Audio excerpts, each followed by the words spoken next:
జగన్ అనేటటువంటి వ్యక్తిని టార్గెట్ చేసిన తిరుమల తిరుపతి దేవస్థానం కేసులో జగన్ మీదన కేసు రాలా, వైవి సుబ్బారెడ్డి మీద కేసు రాలా, ధర్మారెడ్డి మీద కేసు రాలేదు, పాలక మండలిలో ఎవరి మీద కేసు రాలేదు.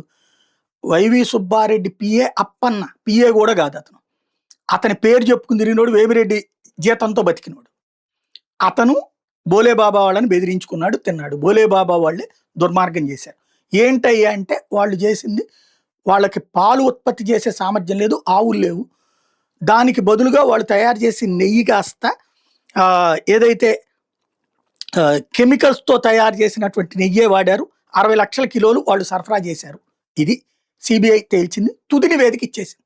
అంటే జగను హిందూ భక్తుల మనోభావాలు దెబ్బతీయడం కోసం పంది కొవ్వు, ఆవు కొవ్వు, చేప కొవ్వు నూనెలతో కలిపిన లడ్డూని తయారు చేశాడు అనేది భక్తుల సెంటిమెంట్ని గాయపరిచిందా, సంతోషపెట్టిందా? ఆ రోజున ఎంత దుర్మార్గ ప్రచారం చేశారు. చివరికి సుప్రీంకోర్టు ఆపింది. నోరు మూసుకోండి, మీరు బయట మాట్లాడకండి, అసలు ముందు అదేందో తేలనివ్వండి. ఇప్పుడు ఏం తేల్చింది సిబిఐ? అదేమి లేదని తేల్చింది కదా. తేల్చింది ఏంటి? ఇక్కడ వీళ్ళు కల్తీ నెయ్యి ఇచ్చారు, ఎస్ అరెస్ట్ చేయి, జైల్లో. ఇప్పుడు ఎవరి మీద కేసులు పెట్టారు? మొత్తం సిబ్బంది మీద, అంతే కదా. ఆ అప్పన్న అనేవాడి మీద కూడా, వాడికి వాళ్ళకి ఉన్నటువంటిది.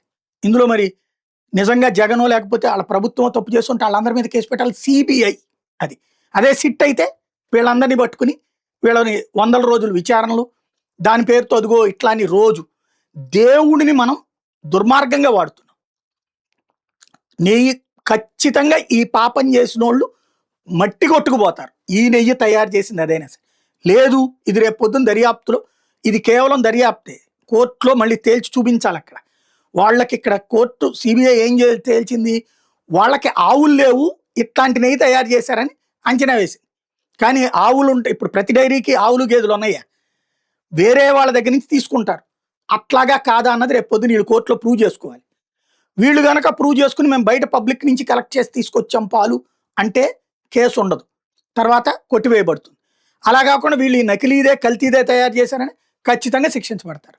అది పసిగట్టలేకపోయినటువంటి టీటీడీ సిబ్బంది వాళ్ళ దగ్గర ఉన్న ఎక్విప్మెంట్తో వాళ్ళు పరిశీలిస్తారు. ఆ ఎక్విప్మెంట్తో కల్తీ వచ్చిన వాటిని తిప్పి పంపించారు. ఇది కనిపెట్టగలుగుతుందా ఆ మిషనరీ? కాదు అంటే ఆ ఉద్యోగులు బయటకు వచ్చేస్తారు. ఇదంతా ఒక టెక్నికల్ కాన్సెప్ట్తో ముడిపడి ఉంది. అయితే అక్కడ ప్రచారం ఎక్కడికి తీసుకెళ్ళాం మనం? పంది మాంసం, కొవ్వు, ఇవన్నీ.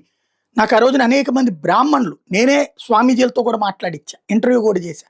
ఎవడు చేసినా అది పురుగులు పట్టిపోతారు అన్నటువంటిది ఖచ్చితంగా. ఇప్పుడు అది తప్పుడు ప్రచారం చేసిన వాళ్ళు ఏమవుతారు? దేవుడి ప్రసాదం తినేవాళ్ళు అనేక మంది బ్రాహ్మణులు ప్రాయశ్చిత్త మంత్రం చేశారు, ప్రాయశ్చిత్త పూజలు చేశారు. నాకు తెలియకుండా నా జీవితంలో నేను లడ్డూ తిని ప్రసాదం అనుకుంటే ఇట్లా జరిగిందా అన్నటువంటి అంతమంది సెంటిమెంట్స్ని గాయపరిచారు. ఇప్పుడు ఇదైనా సరే నిజమైతే ఖచ్చితంగా శిక్షే.